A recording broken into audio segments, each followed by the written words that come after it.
Hello students, welcome to gleeful study. मैं कृष्ण आप सभी का स्वागत करता हूं। और आज के वीडियो में हम करने जा रहे हैं कि मिसलेनियस क्वेश्चंस होंगे इसमें, जो कि रेलवे ग्रुप डी या फिर पीसीएस या फिर और भी किसी एग्जाम में जो क्वेश्चन पूछे गए हैं वो हम आज क्वेश्चन करने जा रहे हैं। तो वीडियो में बने रहिएगा और आपसे एक रिक्वेस्ट है कि आप जहां भी निकले आप मास्क का यूज जरूर करें। ठीक है, चलो पहला क्वेश्चन आपकी स्क्रीन पर रहेगा। प्रकाश वर्ष इकाई है। अब जो लाइट ईयर इसको हम बोलते हैं, इंग्लिश में बोलते हैं लाइट ईयर। लाइट ईयर से हम लोग क्या मापते हैं, क्या मेजरमेंट करते हैं? तो देखो यहाँ पे ऑप्शन में गिवन है दूरी की, समय की, प्रकाश तीव्रता की या फिर द्रव्यमान की। तो जहां तक मैं बता दूं आपको ये क्वेश्चन बहुत इंपॉर्टेंट है। देखो आप एनडीए से एग्जाम में ये सब क्वेश्चन पूछे जा रहे हैं, इसका मतलब इस क्वेश्चन का लेवल एक। ठीक है, तो लेवल है तो इसका आंसर क्या होगा? देखो जैसे किसी को प्रकाश वर्ष दिखता है तो वो क्या मारता है, डायरेक्टली समय मारता है। लेकिन नहीं, आप यहाँ पे थोड़ा वेट करेंगे। देखिए जैसे कि प्रकाश वर्ष का मतलब ये होता है ना कि ये बहुत बड़ी दूरी होती है, जैसे हम लोग दूरी से मेजर करते हैं। जैसे मान लीजिए कि आपको ना ये सन है और यहाँ पर मान लीजिए आपका अर्थ है। ठीक है, तो मुझे इनकी बीच की दूरी काउंट करनी है, तो हम यहाँ पर लाइट ईयर का इस्तेमाल करेंगे। क्या करेंगे हम लोग? लाइट ईयर का यूज करेंगे, जिसको हम लोग प्रकाश वर्ष कहते हैं। तो यही है, क्योंकि काफी दूरी होती है ना, तो ऐसे दूरी को तो हम लोग स्केल से मेजरमेंट नहीं कर सकते हैं, तो वी यूज लाइट ईयर्स। ठीक, हम लोग लाइट को सेंड करते हैं। ठीक है, तो अच्छा लाइट ईयर क्या होता है? देखो प्रकाश के द्वारा एक साल में तय की गई दूरी को कहते हैं। ठीक है, एक साल में या 1 ईयर में लाइट जितना भी डिस्टेंस को कवर करता है उसको हम लोग लाइट ईयर कहते हैं। ठीक है, तो ये क्या होगी? आपका दूरी हो गया। अगला सवाल देखिए, कैंडिला मात्रक है। अब जो कैंडिला है ये आरआरबी 2004 में पूछा जा चुका है। वेरी इंपॉर्टेंट क्वेश्चन है ये। कैंडिला क्या होता है? तो कैंडिला का जो यूनिट होता है वो होता है इल्यूमिनस इंटेंसिटी, मतलब कि ज्योति तीव्रता। ऑप्शन डी होगा इसका, ज्योति तीव्रता। ठीक है, याद रखना आपको, ल्यूमिनस इंटेंसिटी कैंडिला होता है। ओके, अगला क्वेश्चन देखो, यंग प्रत्याशनता का गुणांक का ईसाई मात्रक क्या है? यहाँ पर सिंपली हम लोग बोलते हैं यंग्स मॉडुलस, जिसको हम लोग वाई से रिप्रेजेंट करते हैं। तो इसका मतलब क्या होता है, ध्यान समझिएगा, ये बहुत इंपॉर्टेंट चीज है। यंग्स मॉडुलस का मतलब ये होता है कि फोर्स बाय एरिया। क्या करते हैं हम लोग? इसको हम लोग फोर्स अपॉन एरिया लिखते हैं। ठीक है, बल बल बाय क्षेत्रफल। हम यहाँ से हिंदी में क्या बोलेंगे?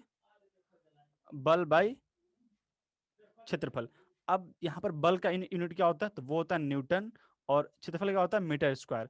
तो मैं यहाँ से बोल सकता हूँ न्यूटन पर मीटर स्क्वायर। तो यहाँ पर ऑप्शन में जो सी गिवन है वो है न्यूटन पर मीटर स्क्वायर।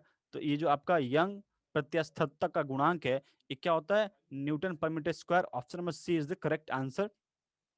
इसको आप याद करिएगा। और इसको हम लोग कभी कभी पास्कल भी कहते हैं। क्या कहते हैं? पास्कल। तो अगर कभी एग्जाम में आ जाता है कि इसके बदले में पास्कल लिखा हुआ है, तो आप पास्कल को भी सही कर सकते हैं। पास्कल भी आपका सही जवाब हो सकता है। ठीक है, तो इस बात को ध्यान रखना है, ये आपका पास्कल है। क्या हम इसको प्रेशर कह सकते हैं? बिल्कुल कह सकते हैं, क्योंकि फोर्स पर यूनिट एरिया को हम लोग प्रेशर कहते हैं। तो ये प्रेशर भी हो सकता है। ठीक है, आगे बढ़ते हैं। शून्य में स्वतंत्र रूप से गिरने वाली वस्तुओं का क्या एक समान होता है? क्वेश्चन में गिवन है आपको कि जब कोई वस्तु को हम लोग फ्री फॉल करवाते हैं, सिंपल यहाँ पर मतलब क्या है? Free fall. फ्री फॉल का मतलब ये होता है कि जब वस्तु गिरेगी तो उसको बीच में रोकने वाला कोई नहीं होता है। तो इसमें क्या कंडीशन है? ऑप्शन ए देखिए, समान गति होती है, समान वेग होता है, समान त्वरण होता है, या फिर समान बल होता है। तो देखो अब ये क्वेश्चन आरआरबी 2002 में पूछा गया है। ठीक है, और ये क्वेश्चन रिसेंटली भी जो हम लोग ग्रुप डी एग्जाम दिए थे 2018 में, तो वहां भी पर भी ये क्वेश्चन पूछा गया था। तो ये क्वेश्चन इंपॉर्टेंट है।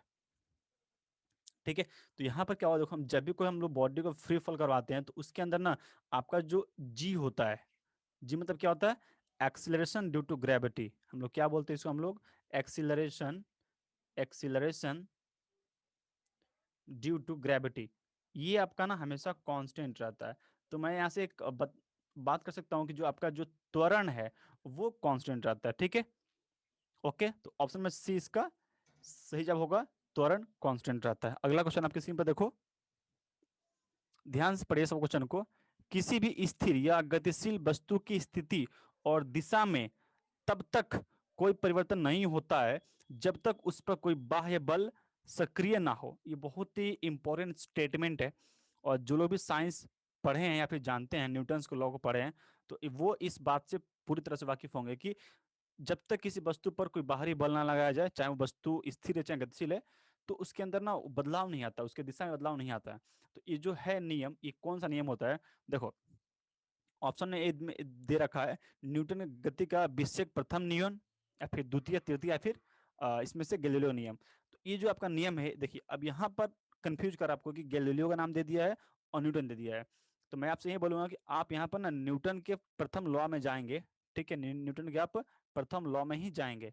आप क्या बोलेंगे, ये न्यूटन का प्रथम नियम ही होता है, और इसके द्वारा हमको बल की परिभाषा, न्यूटन के प्रथम नियम से हमको क्या क्या मिलता है, तो हमको बल की परिभाषा मिलता है, और जड़त्व, इसको हम लोग इनर्शिया कहते हैं, हमको क्या कहते हैं, इनर्शिया। तो ये इनर्शिया, ठीक है, इनर्शिया। तो ये दो ऐसे क्वांटिटीज है जिसके बारे में हमको पता चलता है न्यूटन के प्रथम नियम से। पहला क्या, पहला तो बल, और दूसरा क्या, इनर्शिया।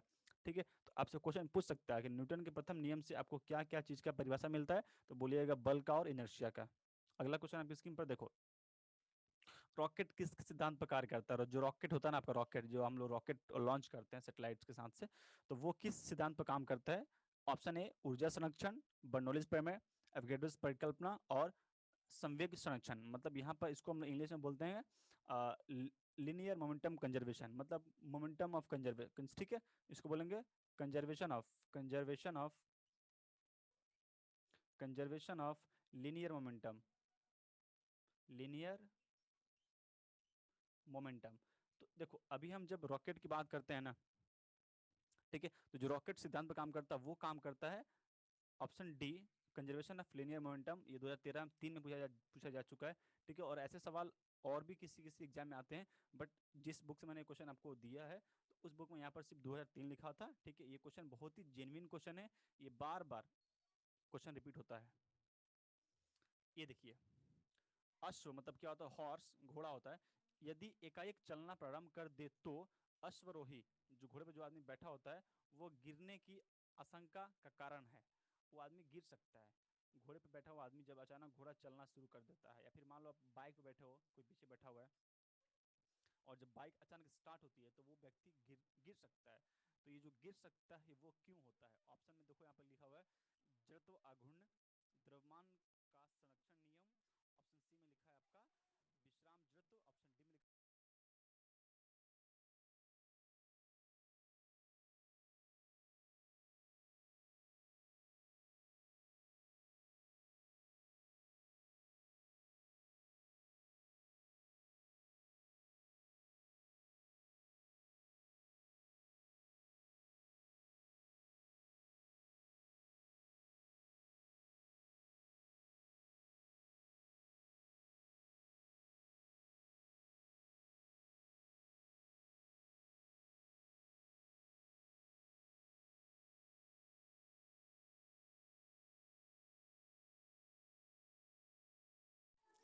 ठीक है। तो इस वाला जो आंसर होगा वो होगा आपका विराम जड़त्व। ठीक है, देखो अगर कोई वस्तु रेस्ट पर है तो वो रेस्ट पर रहना चाहती है जब तक कि उस पर कोई बाहरी बल ना लगाया जाए। अब देखो जैसे मान लो कि जब घोड़े पर आदमी बैठा हुआ था, ठीक है, जो अश्वारोही वो बैठा हुआ था, तो क्या वो अभी रेस्ट पर है, जैसे घोड़ा चलना स्टार्ट कर दिया तो घोड़े गति में आ गया, जो घोड़ा है वो गति में आया है, लेकिन जो व्यक्ति जो बैठा हुआ है वो अभी भी किस में है, वो अभी भी विराम में है, तो वो विराम में रहना चाहेगा।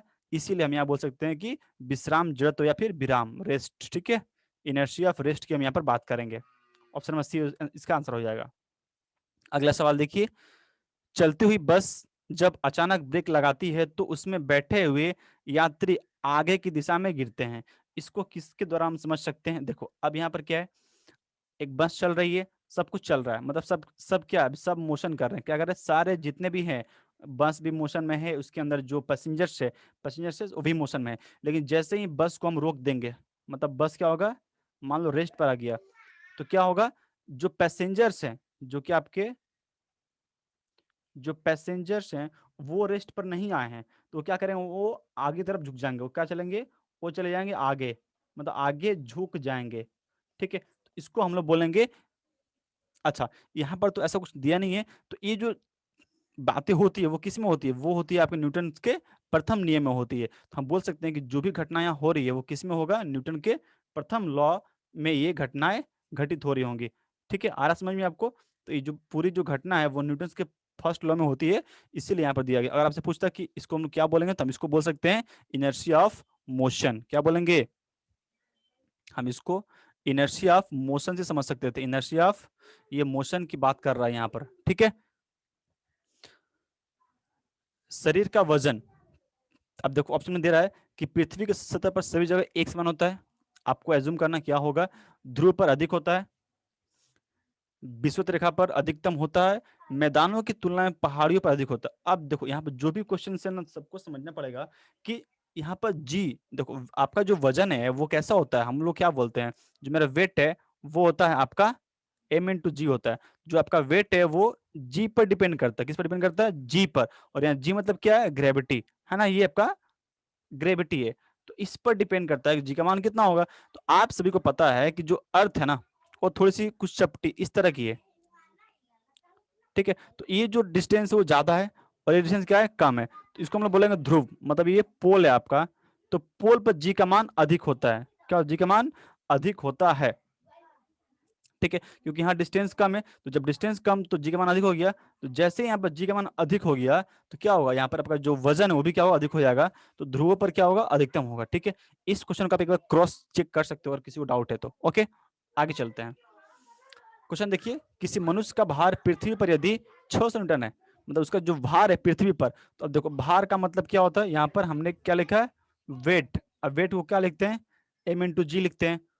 और वेट का मतलब है यहाँ पर, तो बोल रहा है, तब बोल रहा है कि जब चंद्रमा पर भार कितना होगा। अब देखो सबको पता है चंद्रमा पर क्या होता है ना, चंद्रमा पर जो जी का मान होता है, जी एट मून, मैं लिख दे रहा हूं, g at moon is equal to 1/6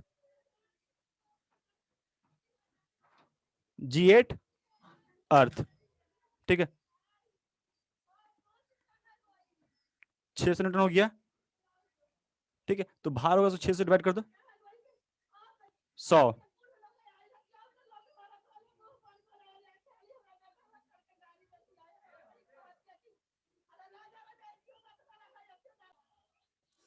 ठीक है, तो आंसर क्या होगा, 100 हो जाएगा, ठीक है।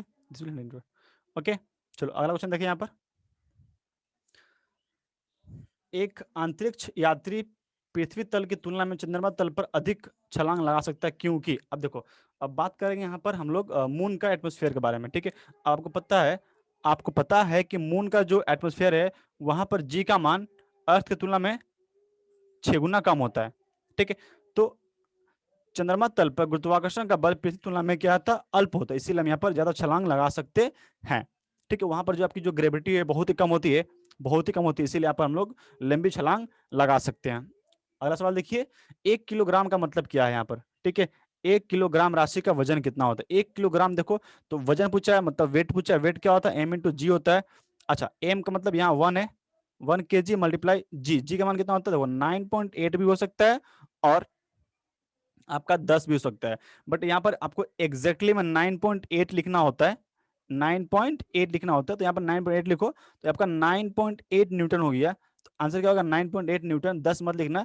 देखो 10 भी सही है बट वो सही है अप्रोक्सीमेशन में, लेकिन हम लोग एग्जैक्टली कितना बोल सकते हैं, 9.8 बोल सकते हैं, ठीक है। ये हो गया मेरा भार एक वस्तु का। अगला सवाल देखिए, जत आघूर्ण या कोणीय त्वरण का गुणनफल क्या कहलाता है, जिसको हम लोग टॉर्क कहते हैं, क्या कहते हैं, टॉर्क, क्या कहते हैं, टॉर्क कहते हैं। आगे देखिए, चलिए बहुत ही इंपॉर्टेंट सवाल है ये। एक बीकर में पानी बर्फ तैर रही है, पानी में बर्फ तैर रही है, जब बर्फ पूर्णतः पिघल जाएगी तो बीकर में पानी का तल क्या होगा, ठीक है। आप चीज एज्यूम करना या फिर घर में इसको एक बार प्रैक्टिस करना। एक ग्लास लेना, उसके अंदर पानी डाल देना और उसमें डाल देना बर्फ, और वेट करना इस बर्फ को पिघलने का। देखना क्या होगा कि जो पानी का लेवल है वो ना घटेगा ना बढ़ेगा, ठीक है। और तब मुझे इसका जवाब आप कमेंट बॉक्स में कमेंट करना कि क्या होगा, इसका आंसर क्या होगा, उतना ही रहेगा, ना घटेगा ना बढ़ेगा। और फिर तुम्हें सोचना कि ऐसा क्यों हो रहा है, ठीक है। कमेंट करना, इसका हम सही जवाब आपको एक्सप्लेन करेंगे, ठीक है। तो इस वीडियो में इतना ही। अगर आपको वीडियो अच्छी लगी है तो प्लीज एक बार लाइक कर देना, सब्सक्राइब और शेयर कर देना। और सबसे जरूरी बात, ठीक है, आप हमेशा मास्क का यूज करें, एकदम मास्क यूज करें। अगर आपको वैक्सीन मिल रही है तो अपने आप को वैक्सीनेट करें, अपने आप को वैक्सीनेट करें। और जितना हो सके मास्क का यूज करें, डबल ट्रिपल जितना ही पॉसिबल है आप मास्क का यूज करें। चलिए, थैंक यू।